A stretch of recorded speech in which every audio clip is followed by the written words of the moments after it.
کیا ہمیں عید کی خوشی منانی چاہیے اور کیا عید کی خوشی منانے کا حکم قرآن کریم میں آیا؟ یہ ایک سوال ہے جو ہم سے کیا گیا، تو آئیے اس کے اوپر ہم آج کچھ گفتگو فرماتے ہیں۔ دیکھیں، اللہ تبارک و تعالیٰ قرآن مجید و فرقان حمید میں ارشاد فرماتا ہے، قُلْ بِفَضْلِ اللَّهِ وَبِرَحْمَتِهِ فَبِذَلِكَ فَلْيَفْرَحُوا، تم فرماؤ کہ اللہ کے فضل اور اس کی رحمت پر خوشی منانی چاہیے۔ تو اللہ عز و جل نے تو ہم پر کرم بالائے کرم کیا کہ ہمیں رمضان المبارک کے بعد عید الفطر کی نعمت عطا فرمائی کہ جس کے اندر ہمیں خوشیاں بانٹنی ہیں، لوگوں کو کھلانا ہے، اور اسی نے تو اسے عید سعید کہتے ہیں۔ چنانچہ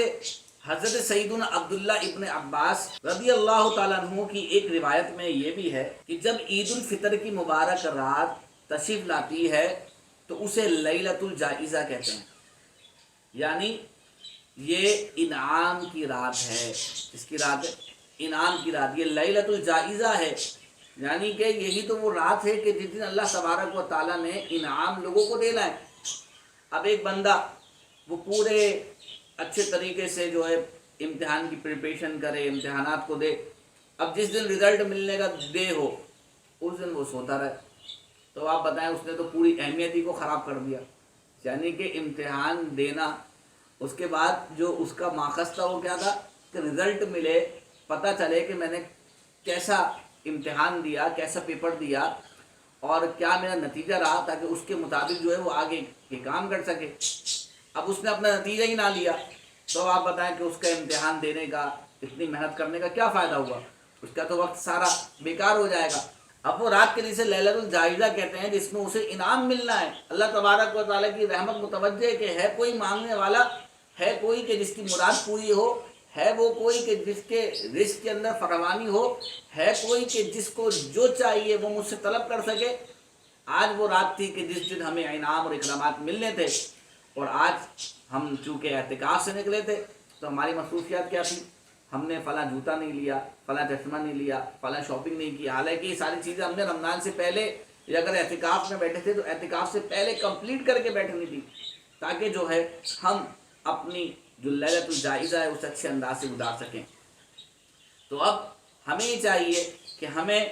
اس رات کی اہمیت سے مستفید ہونا چاہیے، اس رات بھی اللہ تبارک و تعالیٰ کی عبادت میں گزارنی چاہیے، اور اچھے انداز سے جو ہے اپنی زندگی کو جس طریقے سے ماہ رمضان نے سیٹ کیا، اسی طریقے سے اپنی ڈیلی روٹین کو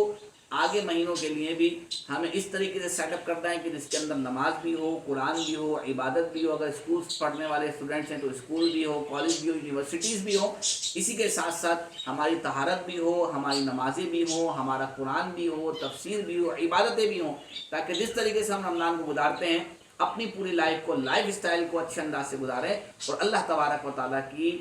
طرف ہم اپنے آپ کو متوجہ کریں، اللہ تبارک و تعالیٰ کی رحمتوں سے خوب خوب سرفراز ہوں، اور ہمیں آخر میں اللہ تبارک و تعالیٰ کی طرف سے جنت الفردوس کے اندر داخلہ نصیب ہو جائے۔ میں امید کرتا ہوں جو بات سمجھائی ہے، سکھائی، آپ کو سمجھ میں آئی ہوگی۔ اسی طریقے کی اگر آپ چاہتے ہیں کہ انٹرسٹنگ ویڈیوز آپ کو ملتی رہیں تو ہمارے چینل کو لائک کیجئے، سبسکرائب کیجئے، ہمارا ساتھ دیجئے، اور اگر آپ چاہتے ہیں کہ ہم کسی موضوع کے اوپر گفتگو کریں تو اپنے کامنٹس لازمی کیجئے۔ اللہ تبارک و تعالیٰ سے دعا ہے کہ رب کریم آپ کا ہمارا حامی و ناصر ہو۔ السلام علیکم ورحمۃ اللہ وبرکاتہ۔ السلام علیکم ورحمۃ اللہ وبرکاتہ۔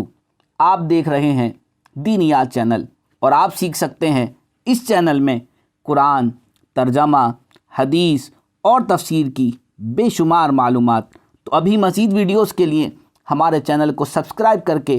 بیل آئیکن لازمی دبا لیجئے، اور صدقہ جاریہ کے لیے آگے بھی شیئر کر دیجئے۔ اور اگر آپ چاہتے ہیں کہ آپ گھر بیٹھے آن لائن قرآن، حدیث، تفسیر سیکھ سکیں تو ان دیے گئے لنکس پر ابھی رابطہ کیجئے۔